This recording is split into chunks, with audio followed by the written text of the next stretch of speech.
Kaedehara, why did you lead us to this beach? It is. In fact, my great-grandfather and the head of the Kamisato clan tracked the fleeing swordsmiths to this very location. Our hypothesis was correct. My great-grandfather was well aware of the truth behind the defective blades. And it was right here where they encountered the culprit who framed the Kaedehara clan and the Raiden Gokaden. It reads, "To whoever reads this letter, I, Kaedehara Yoshinori, have been held to a certain secret throughout my entire life. I don't have much longer in this world, and after much consideration, I finally decided to disclose the matter. All those years ago, when I was pursuing the swordsmiths alongside Commissioner Kamisato of the Yashiro Commission, I was not injured by one of the fleeing smiths. Rather, it was night, and after the clues led us down to shore, I waited for the culprits to show themselves. However, there were no swordsmiths in sight, only a single eccentric stranger. This stranger claimed to be the one behind the failed forgings and said that he had been patiently waiting for us. He then threatened to destroy the Raiden Gokaden. That person was of able body, and in a blink of an eye, myself and the accompanying samurai had been defeated.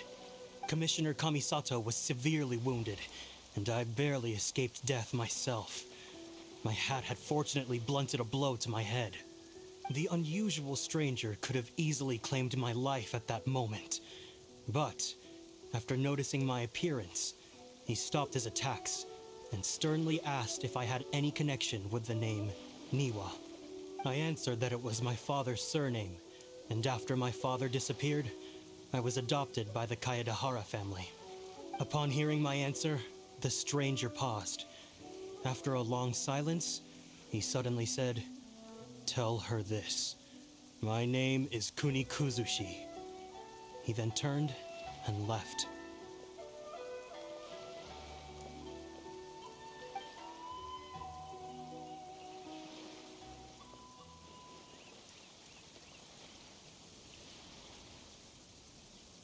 Wow. So that's what really happened. Yes. My great-grandfather and the head of the Kamisato clan escaped from death and learned that the forging diagram had been tampered with by Kunikuzushi. However, due to the encounter, the head of the Kamisato clan was worried that my great-grandfather would be falsely accused of being involved with the perpetrator. So even on his deathbed, the master of the Kamisato clan cautioned my great-grandfather to never speak of what happened, because the perpetrator said he would destroy the Raiden Gokaden. My great-grandfather worried that the perpetrator would still return for vengeance.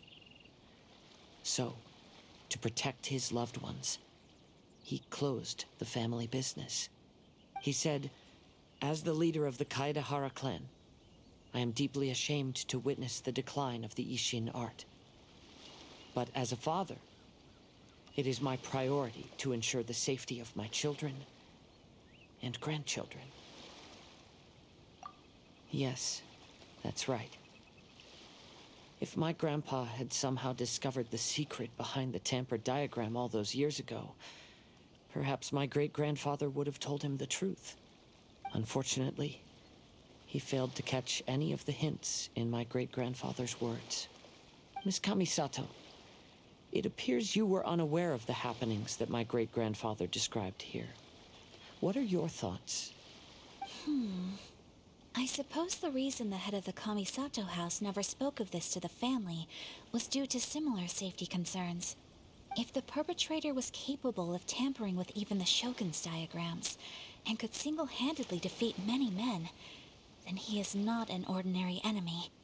I will discuss this matter with Brother shortly, and investigate the identity behind the one called Kunikuzushi. Rest assured, we will act cautiously. To be honest, as I read the letter, I felt much turbulence in my heart. But now I've managed to calm myself.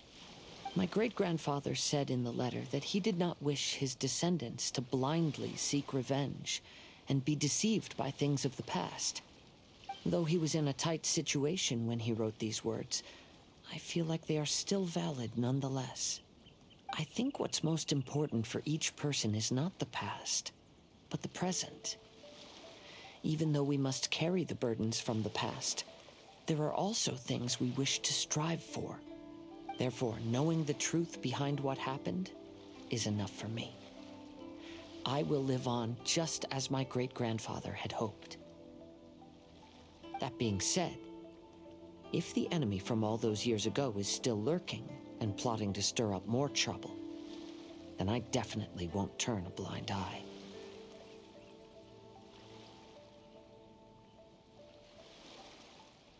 These are simply insights I've gathered from all that I've experienced. Thank you all for accompanying me in my search for the truth behind that incident.